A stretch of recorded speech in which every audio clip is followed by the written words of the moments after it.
All right, let's dive into a case that I know a lot of you have been asking about, the story of Adam Walsh.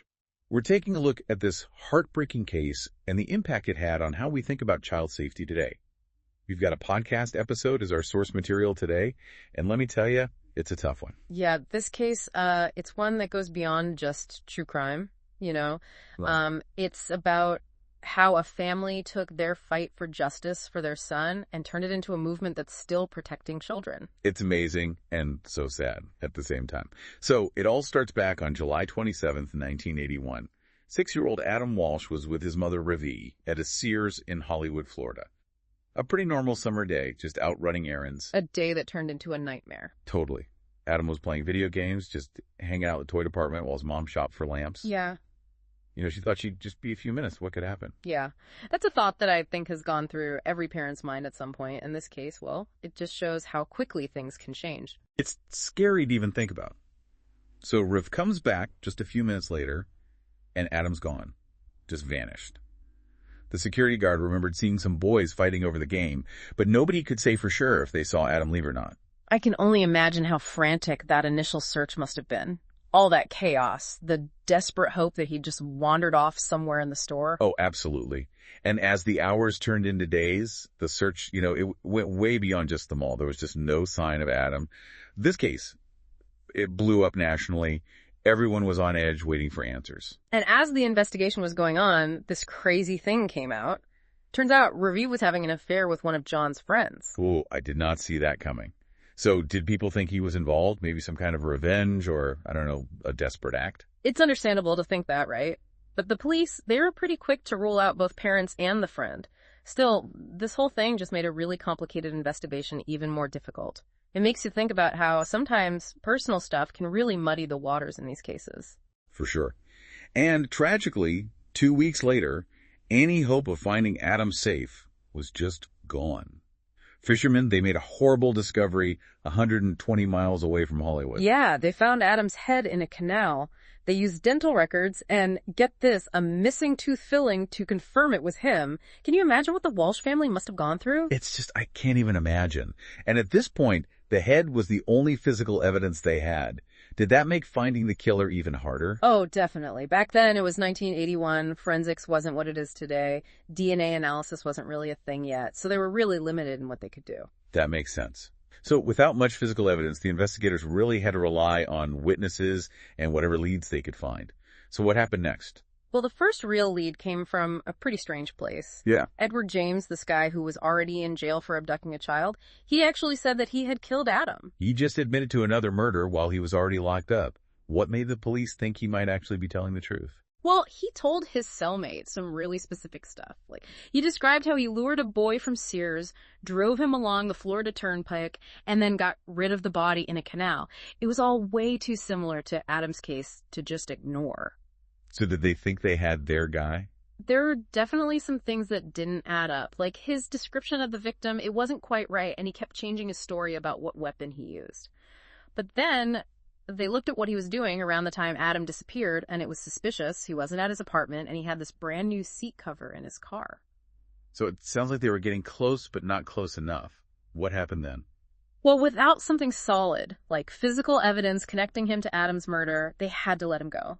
It must have been so frustrating for everyone involved, the investigators and the Walsh family, to be so close and then have nothing. I could only imagine. Mm-hmm. It shows that even when you think you're about to get answers, the system has its own way of doing things, and evidence is everything. But this isn't the end of the story. 2 years later, another name came up, Audis Tulle. And here's where things take a really dark turn. Tulle, he was already in jail for other murders, and he started confessing to even more, including Adam's. He went into all this detail about how he wanted to keep Adam and how he got angry when Adam cried for his mother. Ugh, that's awful. So how much of what he was saying actually lined up with the facts of the case? Well, his confession, it was detailed and really scary. He talked about the sexual assault, how he strangled Adam with a seatbelt, even the decapitation and dumping the head in the canal. He even said he took Adam to his mother's house in Jacksonville. You mentioned earlier that Edward James's story had some holes in it. Was there any problems with Tulle's confession? Unfortunately, yeah. Some of the key details matched up, but there were some differences, especially in how he described what Adam looked like. He also changed his story a few times, sometimes blaming his partner in crime, Henry Lee Lucas, and changing details about the murder weapon and where Adam's body was. So was he really the killer, or was he just trying to get attention? It must have been hard to figure out what was true and what wasn't. Absolutely, and Tulle's case is a good example of how tricky it can be to trust confessions, especially from people like him who might have their own reasons for admitting to crimes, whether they did them or not. It reminds us that you have to look at every piece of evidence and every statement with a critical eye, especially in cases like this.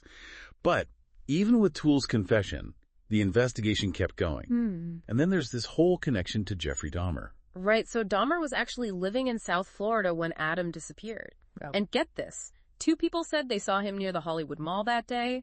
One even said they saw a guy who looked just like him forcing a kid who looked like Adam into a white van. That's crazy. And we all know about Dahmer's horrific crimes, especially the decapitations. Did the police ever seriously think he could be involved? That's the question that still lingers. Even with these eyewitness accounts, they only talked to Dahmer once, really briefly, and he said he didn't do it. And they didn't follow up on it. Wait, really? That seems like a huge mistake, considering everything they knew about Dahmer and this potential link. Why wouldn't they investigate more? It doesn't make sense. It's tough to say what was going through their minds back then. But you can't deny the Dahmer connection just makes this whole thing even more mysterious and makes you wonder if they really looked at every possibility.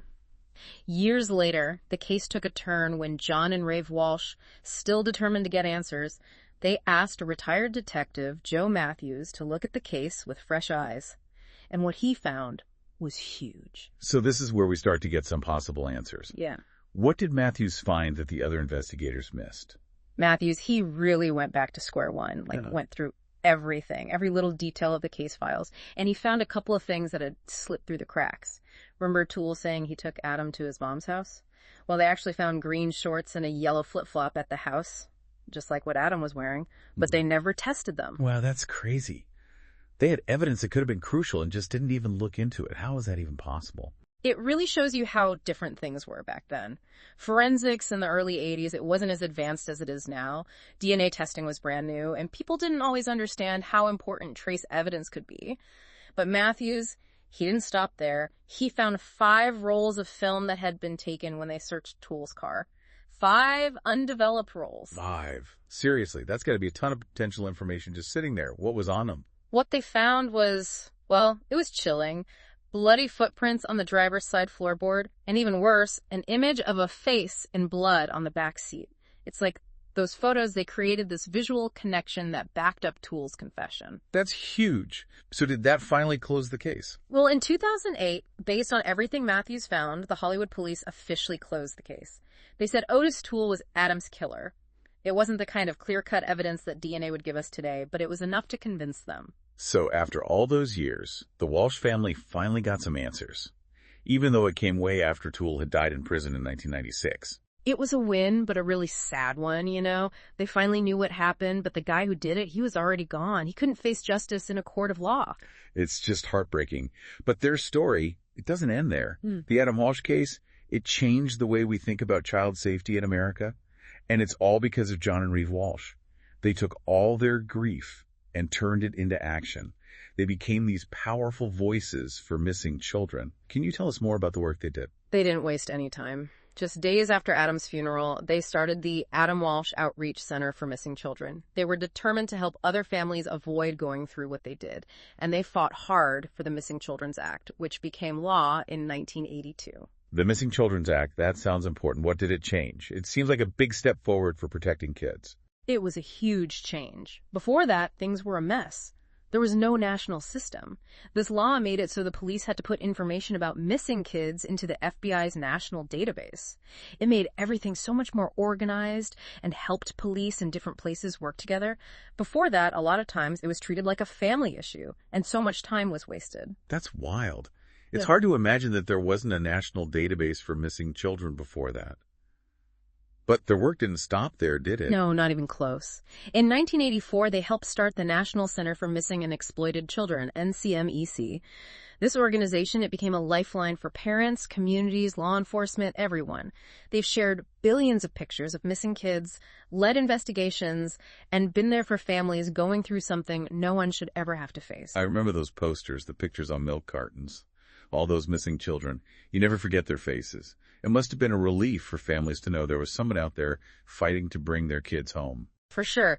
NCMEC has helped bring home more than 348,000 children. It just shows how powerful their work is and how one family's tragedy can lead to real change. And then there's John Walsh's TV show, America's Most Wanted. That show, it made these cases real, put faces to the names, and helped catch over 1,000 fugitives. I used to watch it as a kid. It was intense. It was revolutionary. It brought attention to so many unsolved cases, including missing children. John Walsh, he never actually talked about Adam's case on the show. He felt like it was too close to home, But everything they were fighting for, it was in every episode. It must have been tough, but also really inspiring to help other families get closure. It's clear that their work went way beyond just their own loss. And because of them, we also have Code Adam. Code Adam. What's that? So it's this system they put in place in stores in the late 90s to find missing kids quickly. If a kid goes missing in the store, they lock all the doors, put employees at the exits, and tell everyone about the missing child over the intercom. It's like a mini Amber Alert just for stores. Such a simple idea, but so smart. I can't believe I'd never heard of that. It shows what can happen when people come together. Even small things can make a big difference when it comes to keeping kids safe. Code Adam actually came before the Amber Alert system, which, hey, maybe we could do a deep dive on that sometime. Definitely. I'm always interested in learning about stuff that makes a difference. It's amazing to think that all these changes, all the progress we've made in child safety, it all started with this one tragic case. The Adam Walsh case, it wasn't just a horrible crime. It was the spark that led to real lasting change that we still see today. They took something so awful and turned it into something good. They could have just given up, but they didn't. They fought to make sure no other family would have to go through what they did. Yeah, it shows how strong they were, their commitment to making the world safer for kids. It's incredible. And think about it. Back then, in 1981, a national database for missing children, that didn't even exist. It's hard to believe now, right? Today, we just assume those resources are there, but it took the Walsh family to make it happen. They showed everyone how broken the system was, how the police handled child abductions, and they forced everyone to finally face the problem. They wouldn't let Adam's case just fade away. And the media, it was so different back then.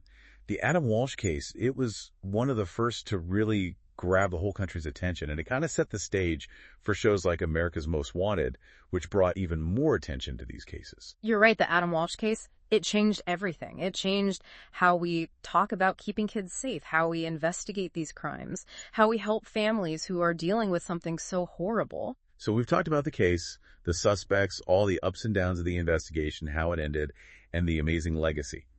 But what does it all mean for us now?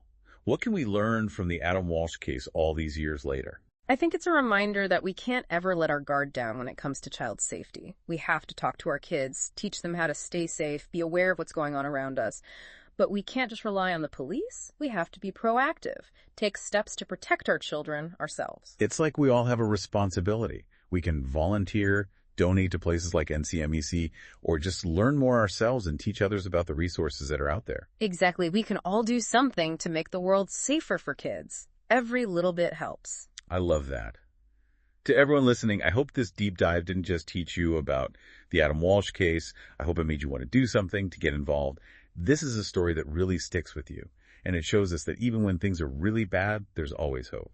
Yeah, Adam's legacy is so important. It's a terrible story, but it led to good things that are still protecting children today. That's the thing to remember. Every child brought home safe, every family that doesn't have to go through losing a child, that's Adam's legacy. As we finish up here, I think it's important to ask ourselves, what more can we do? How can we keep making things better and make sure that what happened to Adam never happens again?